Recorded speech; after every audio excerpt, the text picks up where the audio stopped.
quick questions, and then we'll open it up to the audience, and I'll be repeating the questions so you guys can all hear clearly. Joe, I'm wondering, since your Ted Bundy tape series was also recently released, what did the fiction format with this film allow you to explore that was different from the documentary? Yeah, it's kind of weird that I have a doc series for Netflix that Radical Media and I did, coming out at the same time as this movie. I wish I could say it was some grand master plan, but it all just, both projects actually just kind of fell into my lap and the timing just worked out.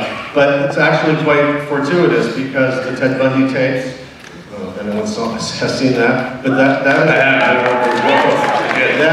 is a deep dive into the mind of the killer, and we spare no details. And so if you really want to know all the things that Ted did, and right from the start and know how evil he was, that's the place to go.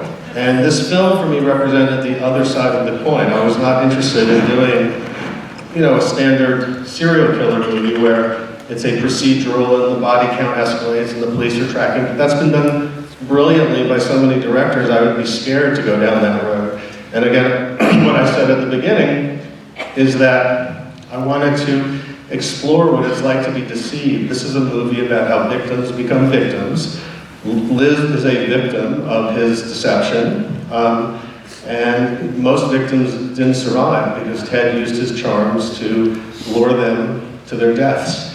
And so this movie is really about how, that kind of pathology exists. And people want to, as Ted says at the end of the movie, people want to think that a serial killer has these, comes out from the shadows with long fangs and blood dripping from his chin. That's chilling because that's not what it is. It's the people you least expect, the people, who do, whether you're a priest who commits pedophilia and then you go to mass the next day, or you're a serial killer, or frankly, a corporate CEO of a polluting corporation who goes to bed at night, has a loving, happy family, and is probably a good guy to everyone in his life, but he knows he's killing 20,000 to 30,000 people through not doing the right thing. There's one long continuum of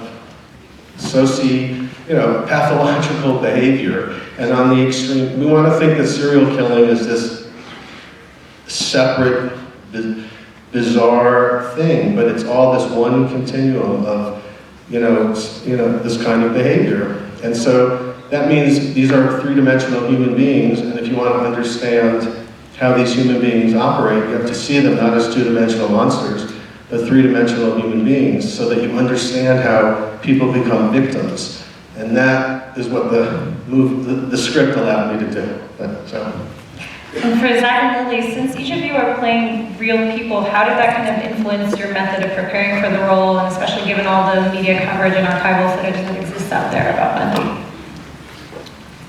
I thought it was very useful for me, and I enjoyed watching it. It was creepy. It was really creepy. To be honest, I've seen more of it now in the Ted Bundy tapes or the Netflix thing than I ever was privy to before. You should really watch the documentary. It's great. I think it was interesting. I didn't want to get too close to doing an impersonation and be stuck trying to impersonate somebody I'd only seen on tape or really bad a few interviews. I was very pleased that we had similar sort of mannerisms, I guess. Like, I don't know. Yeah, whatever. We kind of do the same stuff sometimes. Charisma. Okay, it's charisma. All right, we're good. It was really interesting. Also, we really, not to hit it over the head, but did not want to glorify or glamorize Ted Bundy in any way. I mean, what he did was horrific. And the coolest part, I think, or the not coolest, but the most intriguing part of the character for me was right at the end, I think, when he's looking at Liz and says, like, I'm not a bad guy. He wants to believe that. But he is. So yeah, I hope that answered your question. Yeah. Cool. Thank you. For me, I got to play Elizabeth, who is still alive. which is very rare as a victim. And Joe and I had the privilege of going and visiting with Elizabeth and Molly, her daughter. They also visited set. But we went beforehand to do prep, and we sat down with her and she just pulled out these family photo albums that no one's ever had the privilege of seeing before. And so Joe and I were looking at these images of a happy Ted like dangling Molly, and just pictures that seemingly were of a happy family, but knowing everything after and what happened or what's happening at the time was deeply disturbing.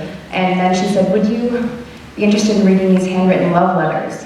And so she handed me a document full of these handwritten letters that were embossed very angrily with pen.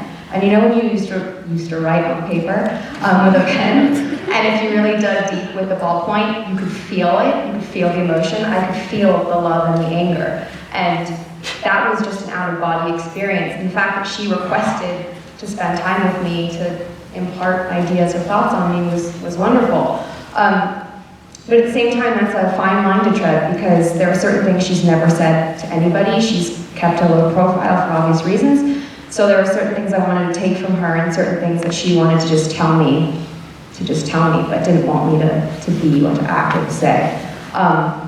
So I wanted to pay tribute to that, but also just keep it in my brain. And you have the brilliant idea of, obviously I did prep, but I did not look at images of bodies. I did not read things he did. I did not look at bloody pictures. I didn't do any of that because Liz didn't believe he did it. She didn't see any images. And so the moment that Liz sees that photo after a decade was the moment you gave me a photo to look at before I ran down the hallway. And so me running down the hallway was like Liz's purge of emotion. So I did prep, but I also kept myself limited. I do want to open it up at this point to the audience in case we see any questions. See a hand all the way over there. Yeah.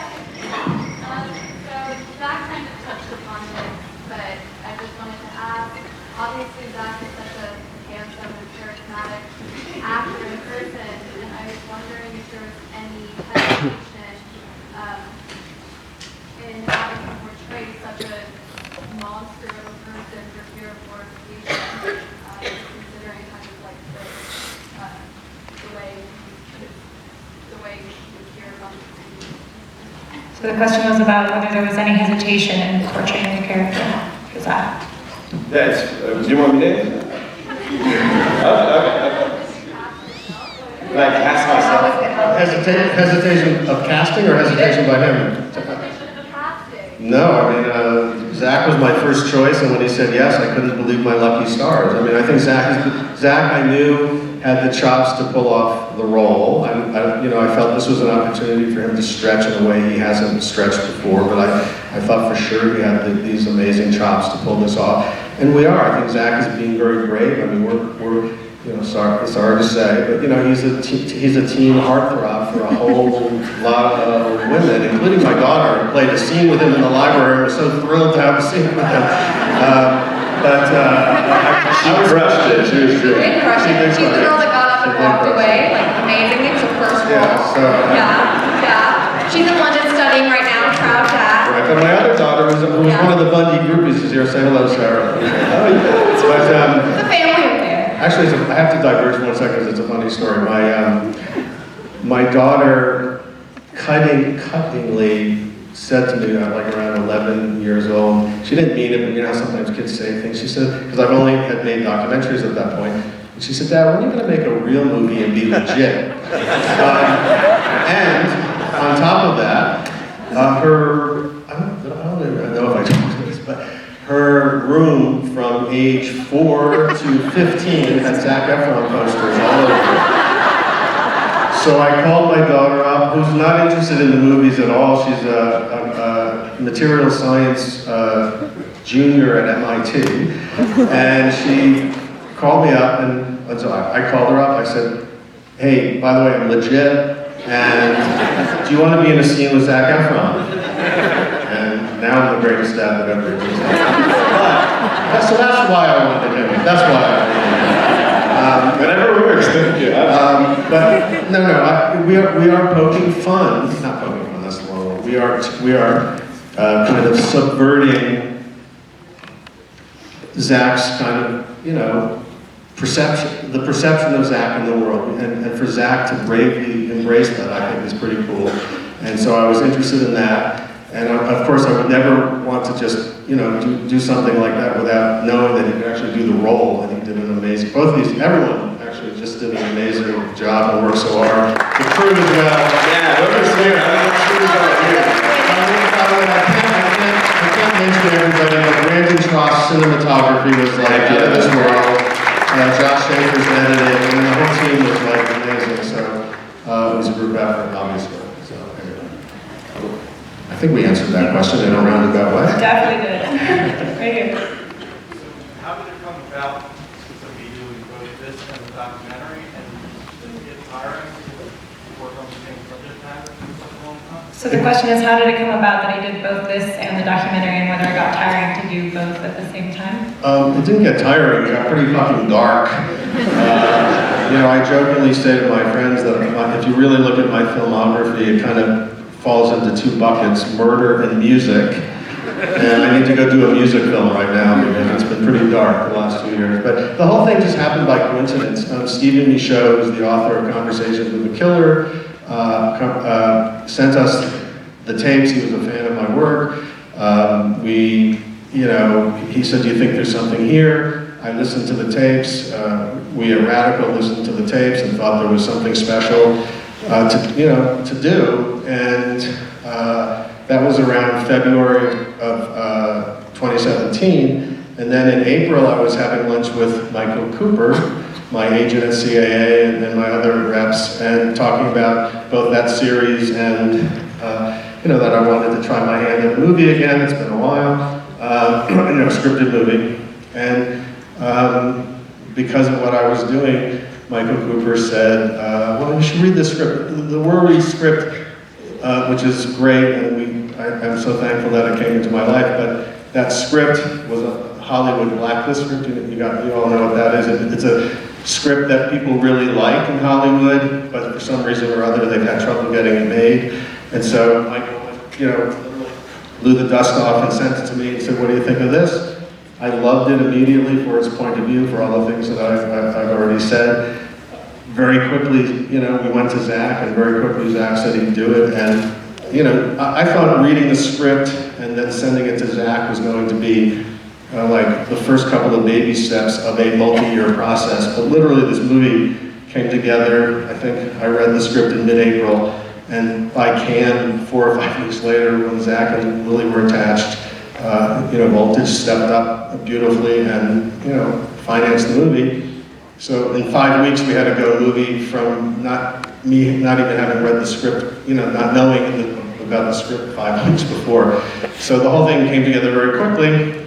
So the documentary was now in edit mode when I went off to shoot the movie, and the team at Radical and Justin Wilkes, who's now at Imagine, everyone kind of supported me while I went off and did the movie, and the documentary was being edited. But it was actually a great resource for the movie because our, the art director, the production designer, when we were rewriting this, any factual thing we needed, we had this great documentary team back in New York to show us photos, and so they worked well together. Anyway, that's the story. We have time for one more question. Right here. Yeah, you're that. The scene when you're in jail, okay, the scene when you're in jail and they open up your mouth and they take a picture and they sort of manipulate your teeth. Yeah. Was that to throw the audience off? You're like, oh, did the Florida police manipulate his teeth, or were his teeth really the teeth used as the sort of giveaway that he was the murderer? So the question was about the scene with the teeth and whether that was a giveaway and... No, there's an interesting, doubly interesting story. I mean, they were taking a picture of his teeth because the sheriff, Ken Katsaris, had the idea that, he noticed on the corpse of one of the victims that there was this double bite mark, and they had this theory that, they were going to take a picture of Bundy's teeth. So they literally got a court order, and a search warrant for his mouth, and they had documents and all the backup to do that to him, and so they took, they took pictures of his teeth. And that is the evidence. I mean, the fascinating thing about the Bundy case, he's obviously guilty, but the case against him was actually quite weak. Not a lot of forensic evidence, very circumstantial. And one of the fascinating things for me, because I spent most of my time advocating for criminal justice reform, and all the reasons for wrongful conviction, including flawed forensic evidence.